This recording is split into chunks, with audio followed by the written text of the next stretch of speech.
अस्सलाम वालेकुम तलहा की यूट्यूब फैमिली। उम्मीद है कि आप लोग सब ठीक ठाक होंगे।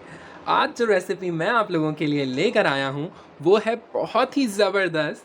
हम बनाने जा रहे हैं घर की मलाई से घर में तैयार किया हुआ बहुत ही ज़बरदस्त सा मक्खन, और फिर उसी मक्खन से हम तैयार करेंगे अपना ये बहुत ही ज़बरदस्त खुशबूदार और लजीज देसी घी, जिसको आप पराठों में इस्तेमाल कर सकते हैं, अपने किसी भी मीठे में आप इसको इस्तेमाल कर सकते हैं। आप देख सकते हैं कितना खूबसूरत इसका कलर है और कितना क्लियर और प्योर है। बाज़ार में बहुत ही महंगा मिलता है, तो आज मैं आपको सिखा रहा हूँ कि घर में बहुत ही सस्ते तरीके से इसको कैसे बनाया जाता है। करना आपने है कि इस वीडियो को एंड तक देखना है, और अगर आपने मेरे चैनल को सब्सक्राइब नहीं किया है तो जल्दी से जाइए और सब्सक्राइब कर लीजिए। चलिए मेरे साथ किचन में चलते हैं, जानते हैं कि ज़बरदस्त सा देसी घी कैसे तैयार होता है। बिस्मिल्लाहिर्रहमानिर्रहीम के साथ जो मक्खन हम बना रहे हैं मलाई से, और उसी के बाद हम इसी मक्खन से बनाएंगे देसी घी, जो कि बहुत ही जल्दी तैयार हो जाता है। उसके लिए मैंने जो है वो यहाँ पर तकरीबन 10 से 15 दिन की मलाई जमा कर ली थी। ये दूध के ऊपर जो मलाई जमती है वो जमा की हुई है, वो मलाई जो है वो मैंने ले ली है। इसकी क्वांटिटी फिक्स नहीं है, आपके पास जितनी जमा हो आप उतनी मलाई ले सकते हैं। उसी से आपका एक्चुअल मैटर करता है कि जो फाइनल रिजल्ट है हमारा, कि कितना घी निकलता है या कितना मक्खन निकलता है। तो जनाब यहाँ पर जो है वो मैंने ले लिया तकरीबन ये 1 कटोरी आपके सामने घी है। इसको मैं एक बोल में ट्रांसफ़र कर लूँगा सबसे पहले। ठीक है जी, तो मैंने जो है वो ये मलाई अपनी निकाल ली है, और ये मैंने जो है वो तकरीबन 2-3 घंटे पहले जो है वो फ्रिज से निकाली थी। अब मुझे इस क्रीम को बेसिकली जो है वो बिलोना है। बिलोना लफ्ज़ जो है वो थोड़ा सा आपके लिए जो है वो न्यू होगा, लेकिन जो है वो जो आप लकड़ी के चम्मच से बेसिकली पुराने ज़माने में किया जाता था, नानियाँ दादियाँ इसको जो है वो बहुत अच्छे से जो है वो चलाती थी, वो बेसिकली बिलोना कहलाता है। तो मैं जो है वो इस क्रीम को यहाँ पर जो है वो अच्छे तरीके से विस्क करना शुरू करूँगा। आप जो है वो इलेक्ट्रिक बीटर का भी इस्तेमाल कर सकते हैं, लेकिन सबके पास ज़रूरी नहीं कि इलेक्ट्रिक बीटर हो, इसलिए मैं हाथ की मदद से जो है वो उसको बहुत अच्छे से विस्क करना शुरू करूँगा। ये अपनी काफ़ी सारी स्टेजेस तब्दील करेगी अभी मलाई। सबसे पहले जो है वो ये क्रीमियर होगी, उसके बाद ये व्हिपिंग क्रीम का टेक्सचर इख्तियार कर लेगी, और जो लास्ट होगा उसमें हमारी क्रीम जो है वो बहुत ही थिक हो जाएगी। अभी मुझे इसमें कुछ भी शामिल नहीं करना, सिर्फ इस विस्क की मदद से बहुत अच्छे से अपनी क्रीम को बस मैं विस्क करता जा रहा हूँ। मैं आपको बताता हूँ जब ये क्रीमियर हो जाएगी। अब आप ये देख सकते हैं कि मैंने जो है वो इसको विस्क करके ये अब जो है वो क्रीमियर से व्हिपिंग क्रीम की तरफ जा रही है, और आप ये देख सकते हैं कि आहिस्ता आहिस्ता अपना पानी अलग करना इसने शुरू कर दिया है। बस हमने इसको विस्क करना रोकना नहीं है, मैं इसको मुस्तकिल विस्क करता जाऊँगा, और जो है वो मैं इसकी दूसरी तीसरी स्टेज की तरफ इसको मूव करवाऊँगा।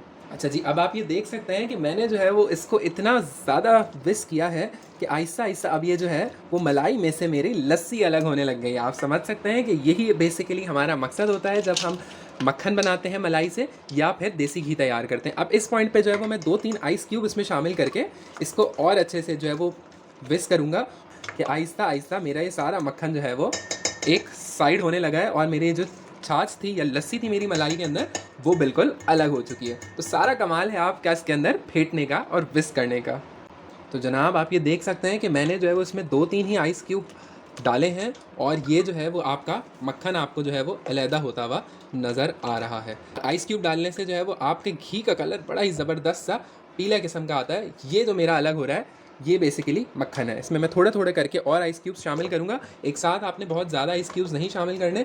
और अब आप ये देख सकते हैं कि ये जो साइड पे आ रहा है सारा, ये मेरा जो है वो बेसिकली मक्खन है। ये बहुत ही ज़बरदस्त था घर में तैयार किया हुआ मक्खन है। तो अब जो है वो हम इसको आहिस्ता आहिस्ता, ये देखें कि जब मैं इसको मक्खन के साथ बर्फ़ के साथ डाल रहा हूँ तो ये मेरा सख्त होता जाएगा, और ये मेरा मक्खन जो है वो अलग होता जाएगा। मेरे हाथ में आसानी से ये पूरा बॉल आ जाएगा मक्खन का, जैसे ही ये आइस क्यूब्स में रहेगा, और मेरी जितनी भी छाछ और लस्सी थी वो सारी अलग हो जाएगी। ठीक है जी, ये 2 आइस क्यूब्स और थी, ये भी मैंने इसके अंदर शामिल कर दी, और ये मेरे मक्खन को इससे अलग करने में मेरी मदद करेगा। मक्खन का गोला हो चुका है तैयार। ठीक है जी, तो इसको मैं अलग कर लूँगा, और इसी मक्खन से जो है वो अब बेसिकली हमारी तैयार होगी देसी घी। मैं इसको जो है वो दूसरे एक बोल में निकालता हूँ और छाछ अपनी अलग करता हूँ। तो जनाब लीजिए, ये आपके सामने है, हमने जो है वो बहुत ही ज़बरदस्त सा घर में बहुत ही बेहतरीन सा मक्खन तैयार कर लिया है, और ये इसकी छाछ है जो बिल्कुल अलग हो चुकी है। इस छाछ को आप फेंकिए नहीं, आप इसको जो है वो आटा गूंदने में इस्तेमाल कर सकते हैं, और ये बहुत ही अच्छा एक मॉइस्चराइज़र भी है। तो ठीक है जनाब, अब इसी मक्खन को इस्तेमाल करते हुए हम अपना तैयार करेंगे बहुत ही ज़बरदस्त सा देसी घी। तो चलिए देखते हैं कि अब इस मक्खन से देसी घी कैसे तैयार होता है। अब उसी मक्खन जो हमने मक्खन तैयार किया था उसी से जो है वो हम देसी घी बनाने जा रहे हैं। आप चाहें तो आधा मक्खन जो है वो अपने इस्तेमाल के लिए रख सकते हैं, और आधे मक्खन से जो है वो देसी घी बना सकते हैं। अगर आपके पास ज़्यादा मलाई है तो आपका यही मक्खन जो है वो इससे डबल क्वांटिटी में निकलेगा। और आप अगर चाहते हैं कि आपको बिल्कुल बाज़ार वाला मक्खन का फ्लेवर चाहिए तो आप इसमें थोड़ा सा जो है वो सॉल्ट डाल सकते हैं, ताकि जो बाज़ार का मक्खन होता है उसके अंदर सॉल्ट शामिल होता है। अब ये मैंने जो है वो देसी घी बनाने के लिए एक नॉन स्टिक का पैन ले लिया है। इसके अंदर मैं ये बिस्मिल्लाहिर्रहमानिर्रहीम के साथ जो अपना मक्खन तैयार किया था इसको शामिल कर रहा हूँ और बिल्कुल लो फ्लेम पे जो है वो मैं इसको मेल्ट करूँगा। आपने बिल्कुल भी फ्लेम को हाई नहीं करना है, क्योंकि अगर फ्लेम हाई होगी तो आपका घी जो है वो बहुत जल्दी जल जाएगा। तो बिल्कुल लो फ्लेम आपने रखनी है और इस पर आहिस्ता आहिस्ता आपके मक्खन को जो है वो मेल्ट करते जाना है आपने। अब आपको नज़र आ रहा होगा कि ये बिल्कुल मक्खन का ही टेक्सचर है और यहाँ पर भी जो है वो ये देसी घी बनते हुए भी अपने कुछ स्टेजेस तब्दील करेगा। मैं आपको आहिस्ता आहिस्ता बताऊंगा। ये रिवर्स प्रोसीजर में जाएगा। पहले जो है वो झाग इसके ऊपर आएगा जब ये मेल्ट होगा, और जब हमारा देसी घी तैयार होने लगेगा उसकी निशानी है कि हमारा घी ऊपर आ जाएगा और ये जितना भी जो हमारा झाग है वो सारा नीचे बैठ जाएगा। तो चलिए अब इसके मेल्ट होने का अच्छे से इंतज़ार करते हैं।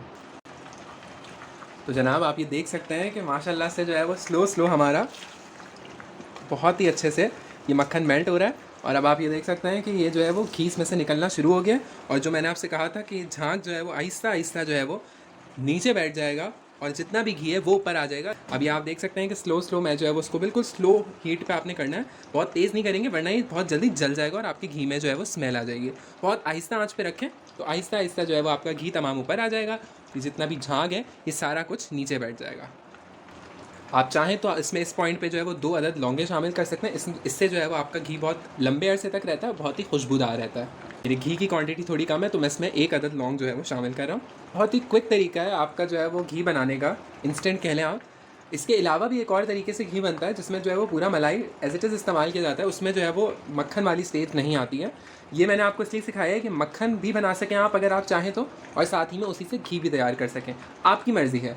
बस अब ये जो है वो जितनी भी आपने देख सकते हैं कि जितना भी इस कम कह लें सारा जब ये नीचे बैठ जाएगा तब जो है वो हमारा ये आप देखें कि आहिस्ता आहिस्ता वो नीचे बैठना शुरू हो गया है। और ये थोड़ा सा आपको जो है वो ब्राउन कलर भी नज़र आ रहा होगा। इसका मतलब यही है कि वो नीचे बैठ रहा है और हमारा घी जो है वो ऊपर आता जा रहा है। आप ये देख सकते हैं कि पहले कितना ज़्यादा वाइट ऊपर था, अब जो है वो आहिस्ता आहिस्ता ये कम होता जा रहा है और घी को वो जो है वो ऊपर छोड़ा है। इसको पराठों में लगाइए, आप मीठे से बनाइए, और अगर आपके पास ज़्यादा मलाई है तो आपका ज़्यादा क्वान्टिटी में घी तैयार होगा। लेकिन आप इस घी को एक मरतबा ज़रूर घर में तैयार कीजिएगा, बिल्कुल साफ़ सुथरा, और आपका घर में ही बहुत ही ज़बरदस्त था, क्वान्टिटी में भी ज़्यादा। आपको बाज़ार से ही आप ये देसी घी लेने जाएँ बहुत महंगा मिलता है, और आप घर में बहुत आसानी से मक्खन भी तैयार कर सकते हैं इसी मलाई से, और साथ ही में देसी घी भी तैयार कर सकते हैं। तो बस आप थोड़ी सी देर में जो है वो हमारा सारा घी ऊपर आ जाएगा। आप अगर चाहें तो उससे मिठाई, अगर आपने वो जो मैंने बताई थी कि खुरचन से आप मिठाई भी बना सकते हो, तो आप फिर उसको ज़्यादा मत जलाइएगा। मतलब आप ज़्यादा घी, उसको जितना आप पकाएंगे उतना ज़्यादा घी इसमें से निकलता जाएगा। तो आप उसको बहुत ज़्यादा नहीं जलाइएगा, तो आपका जो है वो खुरचन से मीठा भी तैयार हो सकता है। अच्छा जी, मेरा जो है वो तमाम घी जो है वो निकल चुका था और अब मैं इसको बिस्मिल्लाहिर्रहमानिर्रहीम के साथ ये छान रहा हूँ। आप ये देखें कि माशाल्लाह से कितना ज़बरदस्त जो है वो मेरा घी तैयार हुआ है। और ये जितना भी इसका डर्ट है ये हमने इसके अंदर शामिल नहीं करना है, ठीक है जी। और अब आप ये देख सकते हैं कि माशाल्लाह से कितना ज़बरदस्त जो है वो हमारा देसी घी बन के तैयार है। आप इसकी खुशबू भी देखिएगा कि माशाल्लाह से बहुत ही ज़बरदस्त सी होती है। इस वक्त ये बहुत गर्म है और जो है वो उसको आप 2-3 मरतबा भी छान सकते हैं। अगर आपको बिल्कुल ये थोड़ा बहुत भी जो है वो झाग शामिल नहीं करना अपने देसी घी में, आपने इसको बहुत ज़्यादा नहीं पकाना, वरना मैं आपको बताते चलूँ कि आप ये देखें, ये जो इसकी मैं बात कर रहा था, ये जो निकल जाता है ये जलता है, क्योंकि मुझे इसको इस्तेमाल नहीं करना था। इस वजह से जो है वो मैंने इसको काफ़ी पका लिया और इसमें से घी निकाल लिया। इसमें इसको भी दबा दबा के अगर आप निकालेंगे तो बहुत घी निकलेगा। ये तकरीबन जो है वो आपका 200 ml यानी कि 1 कप भर के आराम से घी आपका माशाल्लाह से तैयार हो जाता है। और अभी इसको भी मैं दबा के जो है वो तमाम अपना जो है वो घी अच्छे से निचोड़ लेता हूँ, इसके बाद मैं आपको बताता हूँ। तो देखिए जनाब, माशाल्लाह से ये जो है वो हमारा ज़बरदस्त देसी घी बिल्कुल तैयार है। और अब जो है वो मैं दूसरी मरतबा, कम से कम आप 2 मरतबा इस देसी घी को छान लें। और अब आप ये देखें कि माशाल्लाह से कितना ज़बरदस्त था जो है वो हमारा देसी घी मलाई से निकल के तैयार है। इस रेसिपी को ज़रूर ट्राई कीजिएगा और अपने घर में इस देसी घी को तैयार कीजिएगा। माशाल्लाह से ये बहुत ही ज़बरदस्त सा बनता है और ये आपका बहुत अरसे तक जो है वो चलता है। आप इसको पराठों में लगाइए, आप इसको जो है वो अपनी किसी भी मीठे में इस्तेमाल कीजिए और इसकी खुशबू बहुत ही ज़बरदस्त। तो चलिए इस वीडियो को यहीं पर एंड करते हैं। इंशाल्लाह फिर लौट कर आऊँगा एक बहुत ही ज़बरदस्त सी वीडियो के साथ। तब तक के लिए तलहा को इजाज़त दीजिए। अल्लाह हाफ़िज़, अल्लाह निगहबान।